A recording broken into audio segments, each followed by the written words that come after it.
कोई अपना लक साथ में लेके नहीं आता, वो बनाना पड़ता है।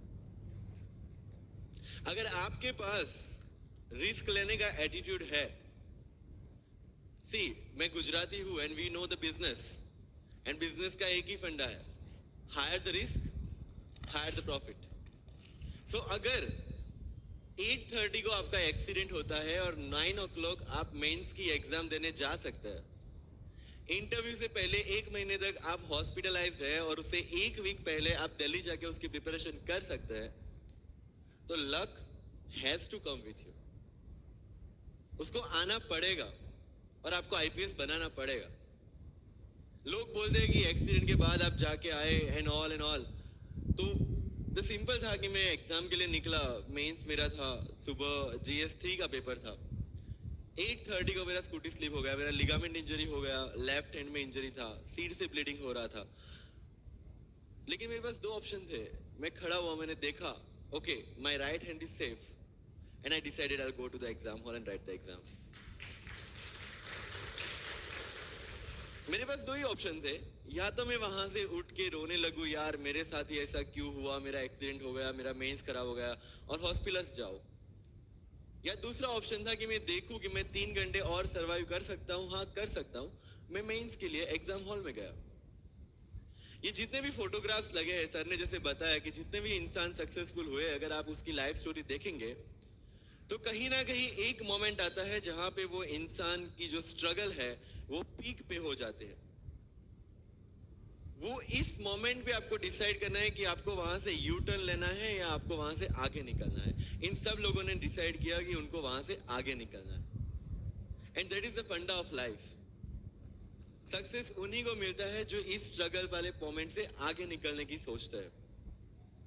जब भी आपको लगे कि आपके सिर पे बहुत मुसीबत है, जब भी आपको लगे कि आप हर तरह से गिर चुके हैं, जब भी आपको लगे कि आपके पास कोई ऑप्शन नहीं है, तब एक चीज आप अपने दिमाग में लाइएगा कि यही मोमेंट है जहां से आपकी तकदीर बदलने वाली है। क्योंकि डायमंड जो होता है वो जितना ज्यादा घिसता है उतनी ज्यादा उसकी वैल्यू होती है। सोना जो होता है वो जितना ज्यादा तपता है उतनी उसकी वैल्यू होती है। अगर आप जिंदगी में तप रहे हैं, अगर आप जिंदगी में घिस रहे हैं, अगर आपको लग रहा है कि आप हर तरह से मुसीबतों में गिरे हुए हैं, तभी आपकी जो वैल्यू है वो बढ़ने वाली है। और यही मेरा एटीट्यूड रहा है। लोग बोलते हैं कि तुम्हारी फाइनेंशियल कंडीशन ठीक नहीं थी, पापा इलेक्ट्रिशियन थे, मम्मी हाउसवाइफ थी, डायमंड के कारखाने में काम करती थी, उसके बाद उन्होंने मैरिज में रोटियां बनाने का काम किया और उस तरह से मैं पढ़ा। लेकिन जब मुझे पूछा जाता है कि ऐसी कौन सी चीज है आपकी लाइफ में जो आप बदलना चाहते हो, एंड आई सेड नथिंग। क्योंकि वो चीजें नहीं होती मेरी लाइफ में तो शायद आज आपके सामने में नहीं होता। तो अगर लाइफ में प्रॉब्लम्स है, अगर लाइफ में स्ट्रगल है, जैसे सर ने बताया struggle is a part of life, and I strongly believe in that. क्योंकि अगर हम दिल्ली में थे, मेरे दोस्त के साथ में निकला बाहर घूमने, तो बोलता है यार ऐसी लाइफ चाहिए, कोई मगजमारी नहीं, आराम से बैठते हैं पूरे दिन एसी वाले कमरे में, बहुत सारे पैसे हैं और कोई टेंशन नहीं, ऐसी लाइफ चाहिए मुझे। मेरे पास ऑप्शन है।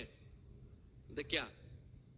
बोला देख सामने एटीएम का रूम दिख रहा है, एसी वाला कमरा है, बहुत सारे पैसे, कोई मगजमारी नहीं, जॉब ले ले। क्यों आईएएस आईपीएस में दिमाग खराब कर रहा है?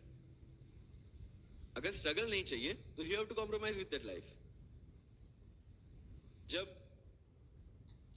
भारत वर्ष का सपना चंद्रगुप्त ने देखा, चाणक्य ने देखा, और उस भारत वर्ष को बनाने के लिए जब ये संघर्ष जारी था, और तब नंद के राजा धनानंद की डॉटर दूर-दराज से चंद्रगुप्त को प्यार हो जाता है, और जब चाणक्य उनको बोलते कि नहीं तुम्हें उससे दूर रहना है, तब चंद्रगुप्त बोलता है आचार्य कभी कभी सोचता हूं कि जिंदगी में या ये भारत के सम्राट बनने के लिए इतना त्याग, इतना बलिदान ना देना होता तो। और तब चाणक्य रिप्लाई करते हैं तो हर कोई भारत का सम्राट होता।